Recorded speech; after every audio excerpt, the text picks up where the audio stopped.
안녕하십니까. 이번에 그 주제는요, 지금 이제 그 급박당하고 있는 사법부, 이거는 이제 그 자업자득이다. 이런 주제입니다. 지금 민주당이 그 새로 최고위원 된 의원들이요, 사법부를 향해서 이제 그 협박을 서슴지 않고 있습니다. 김민석, 그 다음에 김병주, 그 다음에 이은주, 이 자들이 계속 사법부를 급박하고 있습니다. 김민석이는 이제 뭐 어차피 자기가 이재명이 때문에 수석 최고 된 거 아니에요. 정봉주가 1등 달리다가 정봉주는 이제 6등 됐죠. 그러니까 이제 그 김민석이는 이재명이 얼마나 고맙겠습니까? 그래서 이제 그 이재명이가 무죄가 나올 걸 확신한다. 유죄가 나오면 이제 그 국민적 저항을 면치 못한다. 이런 식으로 판사들을 협박하고 있는 거예요. 특히 김병주도 그렇죠. 뭐냐면 이제 검찰은 없는 죄를 만들었는데 판사, 사법부 등에 없는 죄를 유죄로 하면 국민적 분노를 일으키고 국민적인 저항을 받을 것이다. 그러니까 사법부가 이제 유죄 판결하면 없는 죄를 만들기 때문에 국민적인 분노와 저항을 받을 거다. 이런 데 별 4개까지 한 사성장군 김병주 이자독에 이렇게 공개적으로 사법부를 급박하고 있습니다. 그리고 이제 이현주는 이제 뭐 참 이게 죽다 살아났죠.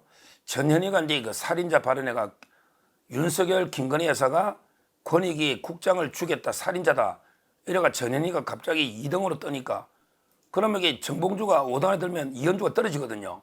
원래는 이게 이현주가 5등이고 전현희가 6등이었어요. 근데 갑자기 개딸들 모임에서 이은주를 찍어주자. 그러면 이게 정봉주가 떨어진다. 이래가지고 이게 겨우 5등에 입성한 이게 이은주 아닙니까? 여왕철새. 근데 이은주도 뭐랬냐? 이은주도 이제 이렇게 났어요. 사법부가 증거 없이 함부로 판결했을 때 굉장한 국민적인 저항에 부딪힌다? 이게 무슨 말입니까? 변호사까지 하는 자가 사법부가 증거 없이 함부로 판결한다? 그럴 때는 이게 굉장한 국민적 저항에 부딪힌다. 이런 게 말도 안 되는 발언을 변호사라는 의원이 하고 있습니다. 이런 식으로 민주당에서 사법부를 완전히 그 외에도 이제 판사를 갖다가 협박을 하고요. 또 이게 탄핵하겠다고 하고 또 판사가 법 잘못하면 그 법 왜곡죄를 만들겠다. 이런 식으로 온갖 사법부를 압박하는 입법까지 이렇게 하고 있잖아요. 그리고 지금도 그 수원에 앞에 가면 신진우 부장 계속 공개하는 집회를 개딸들이 하고 있잖아요. 이런 식으로 사법부가 조롱, 희화되고 그다음에 협박, 급박을 받는 그래도 그 한마디 못하는 어떻게 이렇게 사법부가 무너졌냐 이런 문제인데 이거는 제가 보기에 아무리 봐도 사법부의 그 잘못이 크다 봅니다. 사법부가 이제 뼈저리게 처절하게 통절하게 자기 과거 반성하고 새롭게 조이대 대본 새롭게 거듭나지 않으면 사법부의 그 무너진 권위를 회복하기 저는 어렵다 봅니다. 사법부의 자업자득 4가지로 저는 봅니다. 왜 이런 식으로 사법부가 조롱에 급박, 협박의 대상으로 전락했냐? 사법부 스스로 이제 만든 측면이 강하다. 자업자득. 이걸 이게 4가지만 예를 들어 보면 첫째는 이제 김명수 때부터 무너진 거예요. 김명수의 그 좌편향. 김명수가 이제 국제인권법 연구회 초대장이니까 이런 이제 좌파 판사들만 중용하면서 완전히 법원장 선거제 이런 거 도입해가지고 판사를 이게 정치 판사를 양산해버리는 엄청나게 그 해악을 끼쳤잖아요. 그 다음에 적폐청산한다고 뒤집어 나가 우수한 법관들이 다 떠나버렸잖아요. 강직한. 이 김명수의 흑역사, 여기서부터 사법부가 무너지면서 오늘날 이렇게 되는 거예요.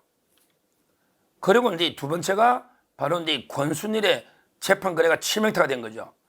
권순일이가 이제 대법관까지 하면서 아예 연구관들이 다 만장일치로 기각해야 된다는 걸 김만배의 그 비타오백의 로비에 넘어가가지고 이재명이를 살려주는 바람에 그때 이재명이 때려잡았으면 사법부가 이렇게 이재명한테 협박당하는 이런 일이 없었잖아요.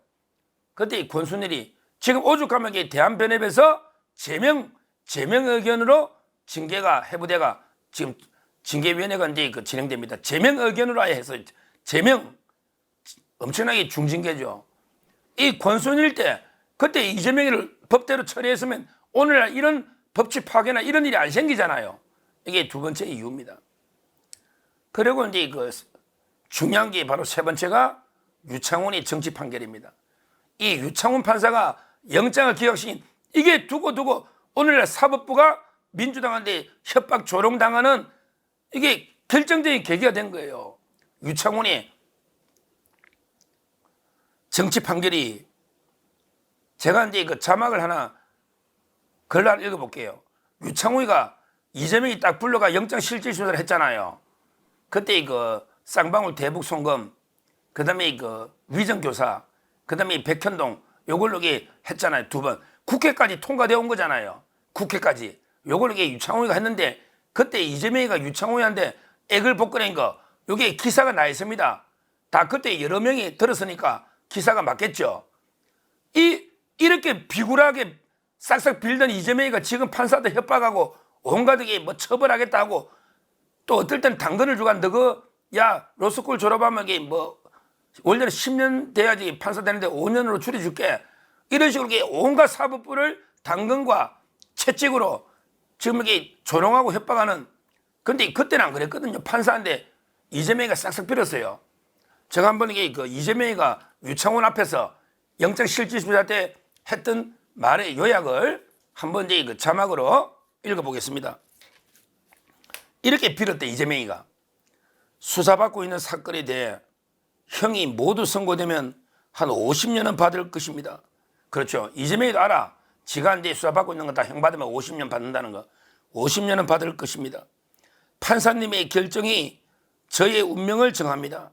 판사님의 결정이 유창훈에 대해 액을 복한 건 저의 운명을 정합니다. 딱 하나만 부탁하는데 방어만 할 수 있도록 해주십시오. 딱 하나만 판사님께 부탁드리는데 방어만 할 수 있도록 해주십시오. 제가 조그만 방에 혼자 있으면서 검사 수십 명이 덤비는데 어떻게 방어하겠습니까? 그러니까 같이 가지고 혼자 이게 독방에 같이 가지고 검사 수십 명이 덤비는데 어떻게 방어하겠습니까? 이렇게 두 손 두 발 액을 복걸해 가지고 풀어줬더니 이제부터는 완전히 화장실에 들어갈 때하고 나올 때 틀리잖아요. 이제부터는 이게 그 판사를 막 협박하고 겁박하고 이게 온갖 게 탄핵하겠다고 이러고 있잖아요. 그때 유창훈이가 그냥 원칙대로 법칙대로 그냥 영장 발부했으면 이런 일이 없잖아요.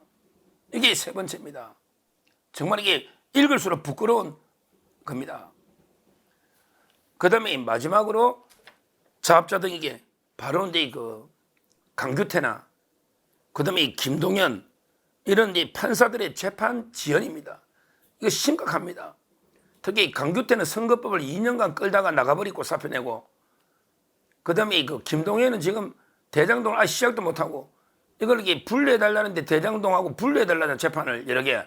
근데 분리도 안 하고 자기가 4개를 다 들고 있고 그 다음에 위정교사 그 간단한 것도 아직 선고 못해서 헤매고 있고 계속 시간을 끌고 또 이게 다음 주 8월 26일 날 월요일 날 위정교사 마지막 서류 점거 서정조사인데 또 이게 코로나 걸렸다고 또 연계해달라면 어떻게 할지 한번 지켜봐야 됩니다.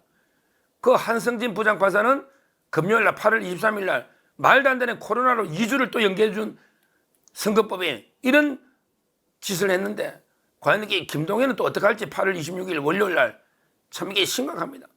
이런 식으로 이재명한테 재판을 질질질 끌려다니니 법원의 권위는 떨어지고 이런 이게 제대로 된 판결까지 나오겠나? 내용이라도 이게 뭐 엄중하게 이재명에 대해서 집행유예 실형이나 또 이게 벌금 100만에서 엄중하게 넣어야 되는데 이런 게 이렇게 끌려다녀서 되겠나? 이런 게 그 한탄이 나오지 않습니까?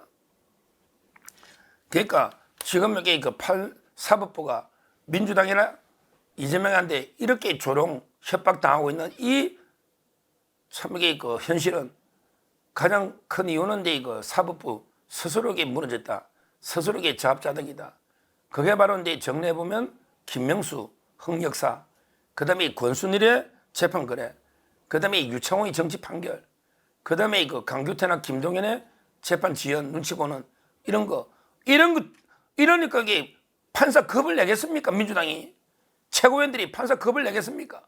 전부 다 신진우 부장처럼 그다음에 김용희 원년 때는 조병구 판사처럼 그다음에 우리 백현동 김현섭이 어제 항소심까지 넣었잖아요.